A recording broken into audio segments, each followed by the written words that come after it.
Lumangoy sa magaganda at matataas na falls at maging malaya. Ako nga pala si Bise, para Luce. Samahan nyo kami sa aming rides dahil ngayong madaling araw ay babiyahe kami sa Hulugan Falls at Taytay Falls. Pero ang aming unang ruta ay sa Luisiana, Laguna sa may Hulugan Falls. At huminto nga kami dito dahil nawala yung aming mga kasama. Pero napadaan na sila sa Mayhay. Kaya dumiretso na kami dito sa Pagsanghan kung saan mas malapit palabas ng Luisiana, Laguna. At nandito na nga kami sa Hulugan Falls dito sa San Salvador, Luisiana, Laguna. At habang naghihintay, kape muna tayo at napasok pa nga ako dito. Init And yun, nandito na nga sila. At bago kayo makapunta sa Hulugan Falls ay kailangan nyo muna mag-orientation at registration. Ano pa ang hinihintay nyo? Tara, samahan nyo ako. Hello ka daw, Tin. Hello. Hello. Iyosin natin, pre, ah. Wala ka dyan. Oh! Yo! Welcome! Hi guys! Welcome to my vlog! Layo pa.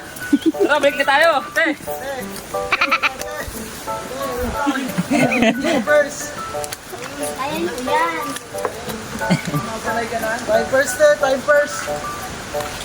In 15 to 20 minutes ay mararating nyo na ang napakagandang course na to. Depende sa kagano kayo kasanay mag-hiking. At goods na goods dito guys. Napakaraming tao, di ba? Kaya maliligo na kami.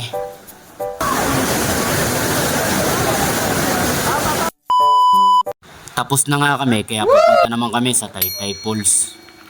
And yun guys, kakain muna kami dito sa I Love Bricks. Wow! Napakaganda naman dito guys. Dito lang yan sa I Love Bricks.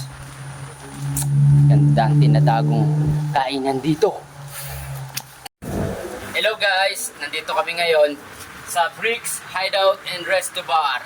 Nandito na nga kami sa may Taytay Falls. 50 pesos per head ang bayad, kung saan may mabibilang kayo mga ihaw-ihaw, mga pagkain at kung ano-ano pa, at may malawak na parking at mga rooms na pwede siguro dito mag-overnight. At after ng 10 to 15 minutes ay mararating nyo na ang napakaganda, napakalinaw at napakalamig ng tubig ng Taytay Falls.